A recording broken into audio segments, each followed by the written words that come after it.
Halo kawan-kawan, selamat siang. Jumpa lagi dengan saya di sini, Rian Darmawan. Ini selamat siang karena jelas kan di luar udah lagi siang, emang bukan malam, bukan sore, bukan pagi. Ini siang, sumpah. Nah, jadi kita di Palangkaraya ini rencana menyusuri destinasi wisata yang ada di Kota Palangkaraya. Didampingi sama kawan-kawan Dinas Pariwisata Kota Palangkaraya. Ini kita lagi di jalan mampir menuju makan siang. Enak.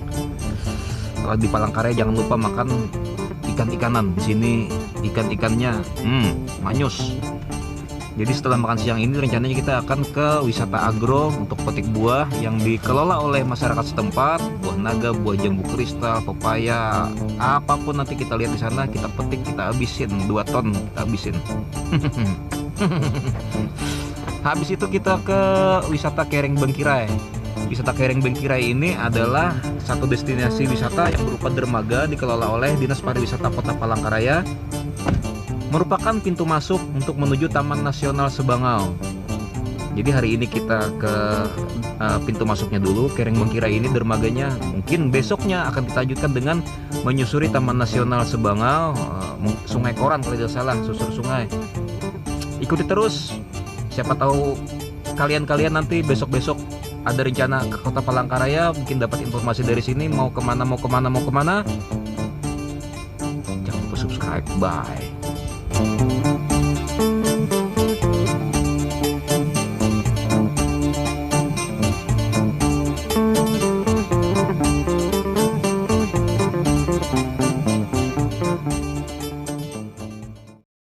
Nah, ini kita diajak di sini nih, rumah makan Samba Kota Palangkaraya. Oke. Nah, ini kawan-kawan ikan bakar pepes.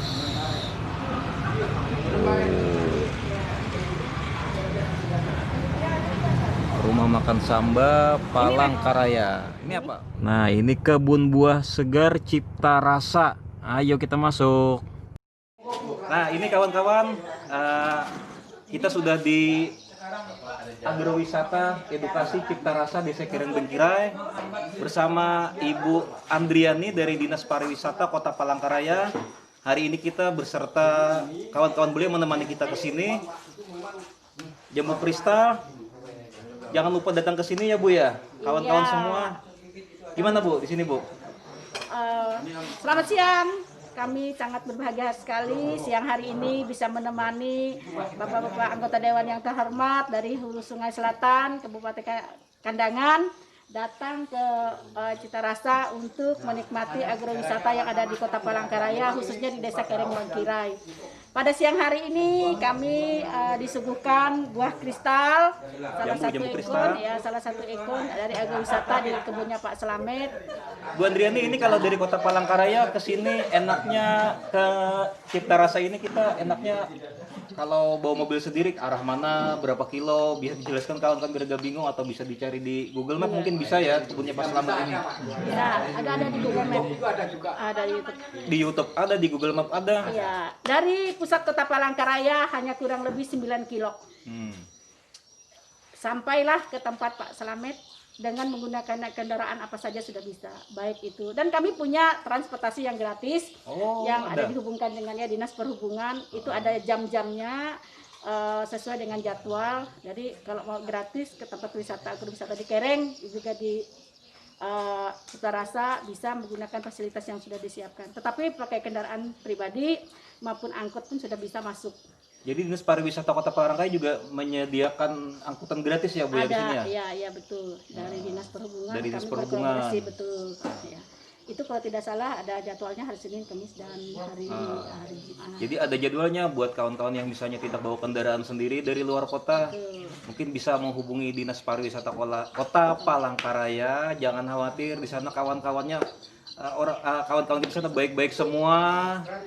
Jadi jangan khawatir, jangan sungkan, cari informasi di sana. Hubungi Dinas Pariwisata. Telepon bisa minta dengan Pak Rian. Teleponnya nanti lihat di bawah sini nih. Lihat di bawah sini. Okay. 0857 5028 5303. Ibu Andriani. Terima kasih. Tunggu kedatangan kami ke wisata yang lainnya berikutnya. Oke. Nah, ini kawan-kawan kita sudah bersama Pak Selamat. Nggih, Pak Selamat apa panjangnya, Pak? Selamat Riyadi. Pak Selamat Riyadi. Ya, beliau yang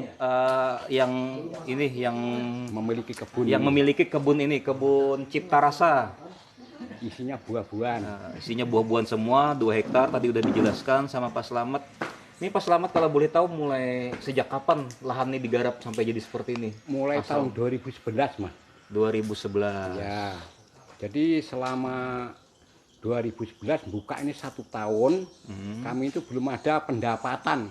Dalam 1 tahun hanya cuma membersihkan aja. Dengan tenaga manual itu 6 orang itu. Jalan ya belum ada. Pokoknya masih hutan belantara lah. Di sini. Iya, di sini sekolahan situ ya belum ada. belum dibangun. Hanya cuma kami itu ada rasa yang sifatnya itu membuktikan bilang orang tanah gambut itu tidak bisa ditanami. Jadi kami itu membuktikan itu sifat tidak memikirkan untung rugi kami, tidak, memang kami buktikan.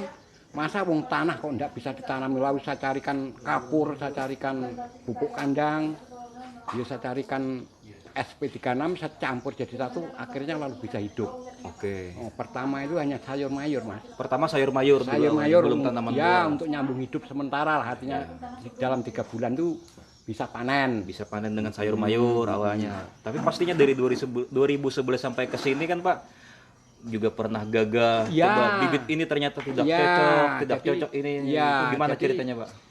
Kisahnya itu dulu saya tanam itu kuning, Pak. Hidup enggak hidup, mati enggak mati. Waduh, gimana Jadi, ya, Pak itu? Habis itu apa ini permasalahannya? Nah, habis itu lalu kami itu telepon dengan PPL, Ya. yang artinya itu lalu ada dari Ibu PPL itu, wah Pak Selamat, coba nanti saya lihatnya ke lokasi gitu. Apa kekurangannya? Lalu dilihat, dia ngomong harus kapur yang diperbanyak. Oke. Nah, habis itu lalu saya beli kapur, jadi di sini tidak ada. Saya beli ke Besireh, Kalimantan Selatan, Pak, Banjarmasin. Waduh, jauh sekali kalau Jauh jalan kaki itu, sekali, Pak. ya. Kalau jalan kaki jauh itu. Karena keinginan saya itu agar tanah itu memang bisa normal ditanami, bibit apapun bisa hidup kan itu. Syukurnya dari pemerintah waktu itu memberi perhatian. Ya, Pak ya. Ya, dari PPL-nya. Dari PPL Ya. setempat di sini. Jadi lalu itu habis sayur mayur, lalu saya ingin apa mungkin yang cocok. Lalu saya mencoba tanaman pepaya, Pak. Pepaya California. Oke. Jadi 1 hektar saya tanam pepaya melulu. Waktu itu. Iya, khusus pepaya. Belum ada yang ini jambu, Belum ada ya. Ini mulai tahun 2014 ini saya tanam ini. Buah-buahnya mulai tahun 2014. Jadi lokasi ini dulunya sayur mayur awalnya itu. Lalu pepaya, habis itu lalu bawang merah. Habis bawang merah sudah tanah merata, dunia tanahnya kan gelombang, Ya, bergelombang. Oh, rawa-rawa yang artinya itu untuk membuang air tergenang itu sangat sulit.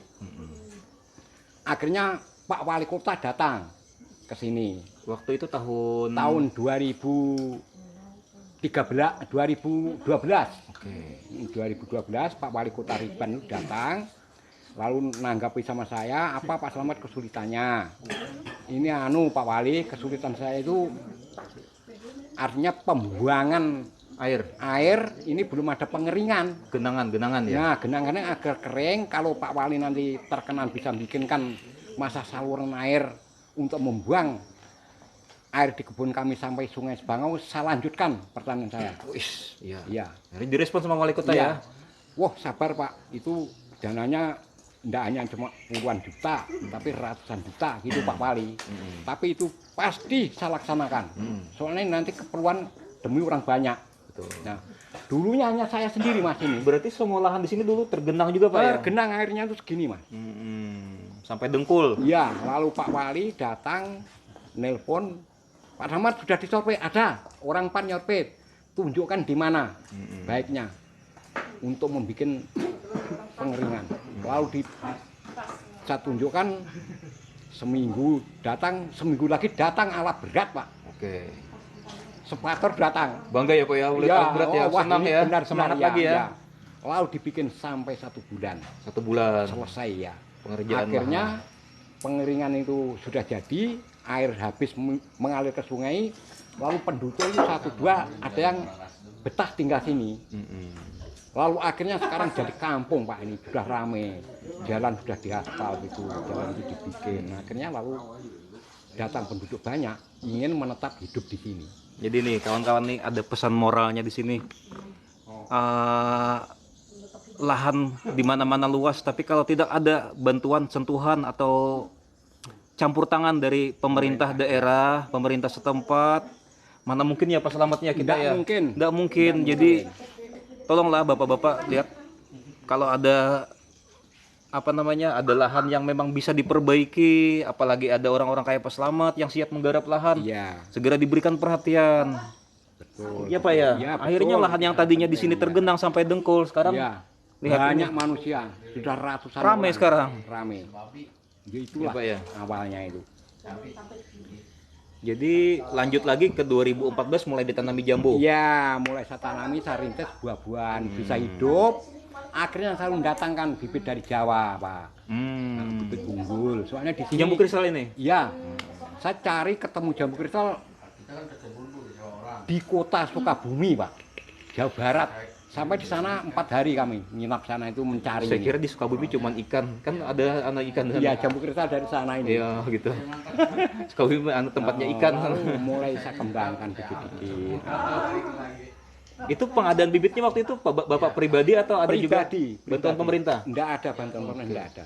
Awal ditanam berapa luasan dan berapa pohon Pak jambu kristalnya? Jambu kristal pertama kami mencoba itu 200 pohon. 200 pohon. Lalu dalam 3 bulan kok hidup baik Pak. Oke. Bisa menjadi harapan. Lalu kami artinya tumbuh di hati itu, wah kalau gitu saya harus ke sana lagi. Lalu saya datangkan tuh 900 pohon. Oke. Ya ini cukup saya tanam dalam 2 hektar ini. Jadi dalam 2 hektar ini didominasi jambu kristal yang bibitnya dari Sukabumi tadi Pak ya? Iya. Kurang lebih dari 1000 pohon berarti? Iya, lebih dari 1000 pohon. Dari 1000 pohon ini kita buka sedikit dapurnya Pak Selamat nih. Itu panennya seberapa banyak Pak? Karena ini kan tiap hari berbuah, ibarat tiap sepanjang tahun berbuah. Jadi yang kami alami itu satu harinya itu bisa 1 kental, dari 75 kilo sampai 1 kental Pak. Sehari Satu sampai hari, 100 kilogram. Ya. Dipasarkan langsung di sini atau dikirim keluar Pak? Saya selama tanam buah-buahan ini tidak pernah artinya tuh memasarkan keluar daerah maupun ke pasar. Jadi cuma habis di lahan kebun ini aja. Diambil sama pembeli ke sini Pak ya? Mau orang kunjungan itu. Artinya yang beli eceran atau yang pulaan untuk buat dijual lagi mungkin Pak ya? Ada yang 10 kilo sampai 25 kilo itu ambil di sini. Atau Bapak kirim-kirim juga, misalnya ada order yang dari jauh, Pak kirim saya 5 kilo misalnya, ada nggak yang dikirim-kirim? Belum pernah. Belum pernah. Jadi saya di kebun ini sampai jambu kami itu kurang Pak. Oh, kurang. 100 kilo masih kurang? Masih kurang. Masih banyak lagi yang memerlukan datang ke kebun kami. Tahu kan harga jambu kristal berapa sekilo? Beliau 100 kilo aja masih nggak cukup buat nyuplai. Buat di Kalimantan Tengah aja mungkin Pak ya? Belum ke Kalsel, belum kemana-mana ya? Belum ada. Motivasi. Nah sekarang kalau ingin nanam, seandainya sepohon 2 pohon, silakan aja datang ke kebun kami. Oh, jual bibit juga Pak sini Pak? Jual bibit. Bibit jambu kristal. Iya. Harganya 50.000 per polybag per pohon. Itu kalau yang bibit dari Pak Selamat ini ukuran berapa, dan kalau dirawat misalnya di pekarangan untuk skala rumahan ya, itu sampai berapa bulan bisa berbuah? Nah, jadi yang sudah kami alami, jadi yang kami kisahkan itu artinya itu yang sudah kami alami Pak. Jadi enggak ngomong artinya itu menggambarkan gini, enggak. Memang terbukti 8 bulan jambu kristal bibit dari kami itu sudah mulai berbuah. Motek. Sudah panen, Pak. Sudah panen. Panen 8 bulan saja. Soalnya bibitnya cangkukan. Iya. Ya, kayak gitu. Nah, kawan-kawan, jadi mau wisata edukasi aja misalnya sama keluarga kesini metik buah seru-seruan, atau mau beli jambu lagi buat dijual lagi kalau kebagian kan stoknya terbatas 100 kilo sehari, atau mau berkebun juga beli bibit bisa nih, silakan. Jadi bibit unggul, benar-benar bibit unggul dari Pak Selamat, enak rasanya. 8 bulan buah Insya Allah kalau mengikuti prosedurnya Pak Slamet mungkin panen. bisa dipetik udah buahnya. Ini bisa sama foto Pak. Hebat kali. Ada rencana lagi Pak? Nih kira-kira mau ditambahi tanaman lain lagi misalnya selain jambu kristal? Atau sudah habis nih lahan Bapak nih? Mau diperluas atau Lahannya sudah gimana? habis, tapi ini saya susuli yaitu karena alpukat dicocok. Jadi ini nanti kami tambahi masalah buah alpukat. Alpukat. Ya, alpukat tapi jenisnya alpukat aligator. Ih, soalnya sudah kami alami dalam 2 tahun tuh alpukat itu buah Pak. Pak Slamet nih basicnya dulu apa Pak? Kok tahu tanamannya sepertinya pecinta tanaman sekali ini? Memang kami itu mulai kecil, bapak saya itu hanya seorang petani, jadi kami selalu bisa menjiwai masalah tani ini Pak. Ini 2 hektar tuh saya tanami khusus buah-buahan. Jadi banyak jenisnya Pak. Ya ada kelengkeng, ada jambu kristal, ada alpukat, ada matwa, ya, lalu ada jeruk.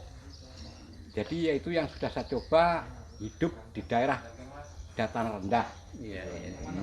Yang bisa rutin berbuah terus yaitu jambu kristal dengan jambu air. Lalu kelengkeng itu buahnya setahun 2 kali. Jadi yang pertama itu artinya tuh buah panen raya, lalu yang kedua itu hanya susulan Bu. Susulan itu artinya enggak, ya, enggak begitu merata buahnya. Kalau kelengkeng kita di bulan apa aja Pak? 2 tahun setahun 2 kali tadi Pak. Biar Nah. nanti kawan-kawan kalau kesini kan bisa Ya. mempaskan. Jadi musim lengkeng. yang pertama itu panennya tuh bulan 2. Lalu yang kedua panennya bisa bulan 11 tuh. Nah, Jadi ya. Februari, Sama September, November. Ya, November gitu. ya. Ya, bulan Jadi Kalau jambu dan jambu air itu sepanjang tahun ada terus ya Pak? sepanjang tahun ada terus dan artinya sifatnya itu enggak musiman Mas. Oke. Jadi saya anggap itu memang bisa menguntungkan bagi petani. Seperti pendapatan utama ya untuk bisa gaji anak buah yang kerja di sini Bu. Kan itu. Dengar-dengar anak buah Pak Slamet sini 3.000 orang ya Pak ya? Nah, enggak sampai itu anak buahnya cuma 4 orang yang kerjanya Rencananya hari-hari. 3.000 Pak ya. Ya, yo rencana itu yo kalau bisa yo memang kayak itu. Harian. Masuk lokasi wisata Cipta Ya. Karya, agrowisata dan ekosistem di Kereng Bangkirai tidak ada dipungut retribusi. Parkir pun gratis. Gratis. Datang ya. Hanya cuma Wajib datang ya. kawan-kawan. Jadi Hanya cuma si pendatang atau pengunjung itu harus beli buah entah sekilo entah setengah kilo pun harus beli Itu buah ada. segar. Income Bapak ya. Itu saja ya. Untuk jadi kontribusi ya. kalau harganya mungkin fluktuatif tergantung musim Pak ya. Iya. Nggak selalu sama, tapi bisa dikasih tahu kisarannya biar kawan-kawan nanti Ya. Beli Ya. juga. beli. Kalau jambu kristal 1 kilo itu 30.000. Oke. Kalau jambu air 25.000. Jeruk manis 10.000. Jeruk sankis 15.000. Itu per kilogram. Lengkeng? Kelengkeng 30.000. Lalu matwa itu yang agak mahal itu harganya sampai 50.000 Bu. Ya. Yang kualitas bagus. Ya, yang Pak, kalau merah. jambu airnya jenis apa Pak? Jenis Jambu air. madundeli Bu. Nah, jenisnya jambu air Madundeli. leli. Segar sekali itu enak. Ya. Nah waktu ini sayang dikit belum bisa diputek karena masih pentil Bu, Ya, masih masih kecil-kecil. Jadi yang nanti kalau kawan-kawan kesini itu petik sendiri, Petik sendiri ditimbang. baru ditimbang. jadi pilih sendiri. Iya pilih sendiri di pohon. Pohon. Iya. Jadi, ini pas banget nih kawan-kawan kalau mau bawa keluarga, bawa anak-anak daripada bingung anak-anaknya di rumah mau apa karena Bingung musim ke Palangkaraya. libur ya, Ya. Pak ya. Mending kesini. Iya iya. Fasilitas Cipta umum Rasa. juga ada toilet, ada gazebo disiapkan di sini, jadi cukup lah ini Itu salah satu pengunjung juga alternatif Ada pengunjung. buat kawan-kawan yang ingin berwisata edukasi agrowisata ini Pak ya, Pak Slamet ya. Ya, agrowisata namanya Cipta Rasa Kereng Bengkirai, Palangkaraya. Jadi yang mau magang juga boleh Boleh. diterima juga di Saya sini terima. dari universitas, Ya. dari sekolah pertanian Ya. ataupun dari kelompok-kelompok tani mungkin Pak ya. Iya ya. Mau menimba ilmu, Ya. belajar. Jadi tidak ada pengetahuan mau pengalaman yang saya simpan tidak ada, tapi saya sebarluaskan biar nanti bisa berkembang sampai jauh. Sampai jauh, luar biasa nih Ya, Pak Slamet. ya. Tadi saya sempat lupa nanya tadi berapa udah Pak usianya Pak Slamet? 72 tahun. Masih pegang cangkul Pak Slamet? Masih pegang cangkul. Ah, luar biasa kan kawan-kawan? Ya. Nah, kawan-kawan, demikian tadi ngobrol-ngobrol singkat dengan Pak Slamet. Mau lebih panjang lagi silahkan datang ke sini sendiri sama Pak Slamet. Tanya-tanya sendiri ya Pak Slamet Iya, ya. iya. Kalau yang lain-lain yang Supaya belum lebih sempat jelas. saya tanyakan, misalnya silahkan datang dan tonton terus channel ini. Semoga bermanfaat buat kawan-kawan semua. Bye. Silakan datang ke Kereng Bengkirai, Hmm. Jalan Maduara, samping sekolah SMK 5. Nah, nanti nih di bawah sini juga ada nomor Pak Slamet nih. Ya. Kalau bingung nanti saya kasih Ya, nih. ya, Siapa ya. namanya nomor Ya, nomor ya, telepon ya. yang bisa Ya, dihubungi ya. di bawah. Oke, bye.